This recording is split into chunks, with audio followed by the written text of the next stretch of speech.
Welcome to the Banker Lamp. Please enjoy the video.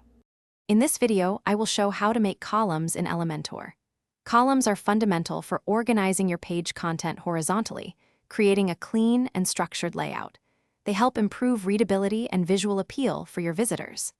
Elementor uses sections as containers for your columns, allowing you to easily manage and arrange elements within your design. Understanding this basic structure is your first step to mastering page layouts. To begin, locate the large plus icon on your Elementor canvas and click it to add a new section. Elementor will then present you with various predefined column structures.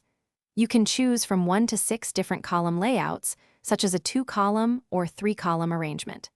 Select the structure that best fits your design needs, and a new section complete with your chosen columns will instantly appear on your page, ready for content. Once your columns are in place, you can easily adjust their widths. Simply select a column to open its settings panel on the left. For a quick visual adjustment, drag the gray column divider between columns.